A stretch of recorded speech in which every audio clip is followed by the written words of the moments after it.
الحمد للہ رب العالمین والصلاة والسلام علی رسولہ الکریم اما بعد فاعوذ باللہ من الشیطان الرجیم بسم اللہ الرحمن الرحیم۔ عزیزان گرامی قدر، السلام علیکم ورحمۃ اللہ وبرکاتہ۔ غزوہ خیبر اختتام کو ہوا، مسلمانوں کو اللہ تعالیٰ نے فتح عظیم سے نوازا اور یہودیوں کو ذلت آمیز شکست سے دوچار کر دیا۔ تو اس دوران جو واقعات ہو رہے تھے ان کا تذکرہ چل رہا تھا۔ کل ہم نے حضرت جعفر ابن ابی طالب رضی اللہ تعالیٰ عنہ اور آپ کے رفقا کی حبشہ سے واپسی کی تھی، تو آج اور کچھ واقعات کرتے ہیں جس میں حضرت ابو ہریرہ رضی اللہ تعالیٰ عنہ اور آپ کے قبیلہ بنی دوست کی آمد ہوئی۔ تو حضرت ابو ہریرہ سے ہی مروی ہے، آپ فرماتے ہیں کہ ہم مدینہ طیبہ پہنچے تو ہمارے ساتھ قبیلہ کے 80 لوگ تھے۔ ہم نے نماز فجر صبا بن عرفتہ الغفاری کی اقتداء میں ادا کی۔ انہوں نے پہلی رکعت میں سورہ مریم اور دوسری رکعت میں ویل للمطففین کی تلاوت فرمائی۔ جب انہوں نے یہ آیت پڑھی نا، الذین اذا اکتالوا علی الناس یستوفون، کہ جب وہ لوگوں سے ناپ کر لیتے ہیں تو پورا پورا لیتے ہیں، تو فرماتے ہیں میں نے اپنے دل میں کہا کہ میرے چچا نے تو 2 پیمانے بنا رکھے ہیں، ایک بڑا پیمانہ اور ایک ناقص پیمانہ۔ جب وہ لیتے ہیں تو بڑے پیمانے سے لیتے ہیں اور جب دیتے ہیں تو چھوٹے پیمانے سے دیتے ہیں۔ جب ہم نماز سے فارغ ہوئے تو ایک شخص نے بتایا کہ رسول اللہ صلی اللہ تعالی علیہ وآلہ وسلم خیبر میں ہیں اور اب تمہارے پاس واپس تشریف لانے والے ہیں۔ میں نے کہا مجھے جس جگہ کے بارے میں معلوم ہوا کہ حضور وہاں تشریف فرما ہے، میں شرف نیاز حاصل کرنے کے لیے وہاں ہی پہنچوں گا۔ تو حضرت سبا رضی اللہ تعالیٰ عنہ نے ہمیں زاد راہ مہیا کر دیا اور ہمیں سواری کے لیے 4 جانور بھی دے دیے۔ زاد راہ مہیا کر دی اور ہمیں سواری کے لیے جانور، 4 نہیں، یہاں جانور سمپل لکھا ہے، جانور بھی مہیا کر دیے، یہاں تک کہ ہم خیبر میں پہنچ گئے۔ اس وقت رحمت عالم صلی اللہ تعالی علیہ وآلہ وسلم نے نطاتا کے قلعے سے فتح کر لیے تھے۔ نطاتا کے جو قلعے تھے نا، یہ کافی سارے قلعے تھے نا، فتح کر لیے، اور اب قتیبہ کے قلعوں کا محاصرہ کر رکھا تھا۔ ہم وہاں ٹھہرے رہے یہاں تک کہ اللہ تعالیٰ نے تمام قلعوں کو فتح فرما دیا۔ حضور کریم صلی اللہ تعالی علیہ وآلہ وسلم نے مجاہدین سے مشورہ کر کے مال غنیمت میں سے ہمیں بھی حصہ عطا فرمایا۔ سبل الہدا جلد 5 صفحہ 212۔ ایک یہ واقعہ ہوا اور ایک واقعہ یہ ہوا کہ عینہ بن حسین اور بنو فزارہ کی آمد ہوئی۔ بنو فزارہ نے اہل خیبر کی امداد کرنے کا وعدہ کر رکھا تھا۔ بنو فزارہ نے اہل خیبر کی امداد کرنے کا وعدہ کر رکھا تھا ان سے۔ نبی کریم صلی اللہ علیہ وآلہ وسلم نے کہا کہ وہ ان کی امداد نہ کریں اور واپس چلے جائیں۔ اگر انہوں نے یہ بات مان لی تو خیبر کی کھجوروں کے پھل سے انہیں حصہ دیا جائے گا، لیکن انہوں نے یہ بات ماننے سے انکار کر دیا اور کہا کہ خیبر کے یہودی ہمارے خلیف ہیں، ہم ان کو نظر انداز نہیں کر سکتے۔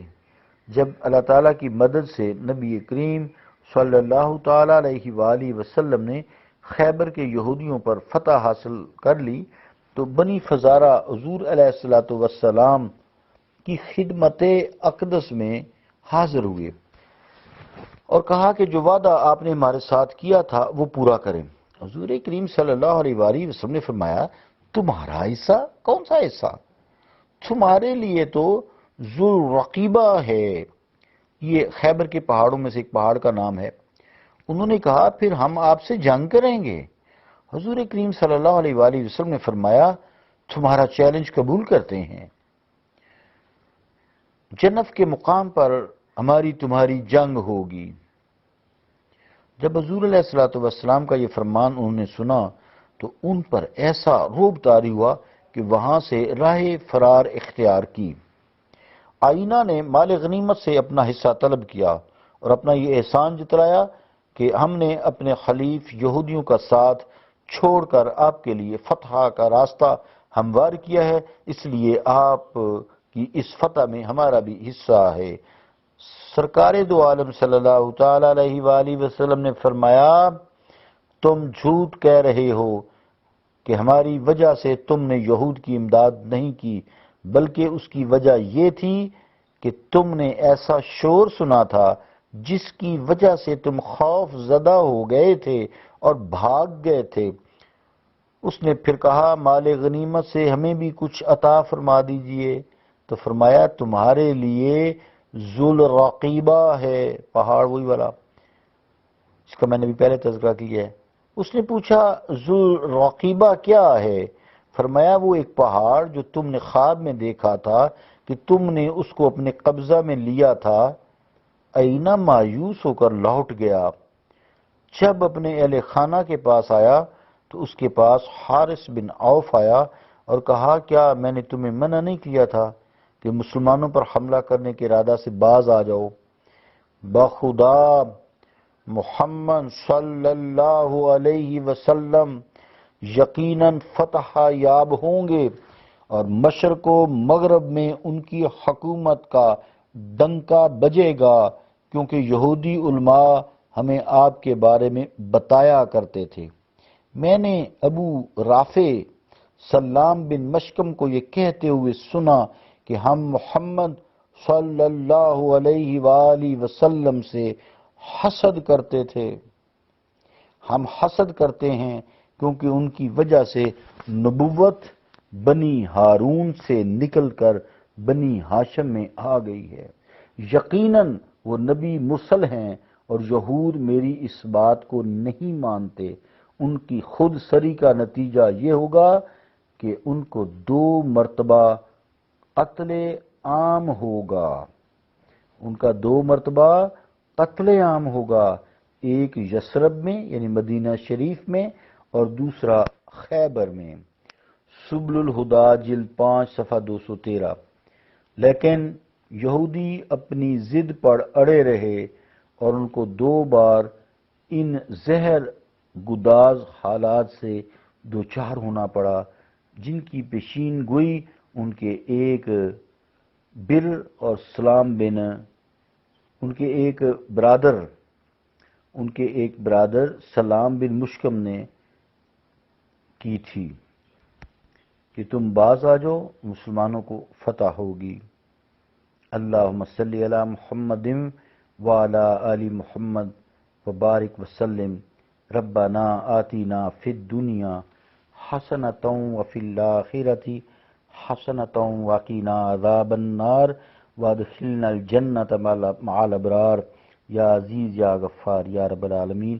ربنا لا تؤاخذنا ان نسینا واخطأنا، ربنا ولا تحمل علينا إصرا كما حملته على الذين من قبلنا، ربنا ولا تحملنا ما لا طاقة لنا به واعف عنا واغفر لنا وارحمنا أنت مولانا فانصرنا على القوم الكافرين۔ صلی اللہ تعالی علی رسول خیر خلقہ محمد وعلی آلہ وصحابہ اجمعین برحمتک یا ارحم الراحمین۔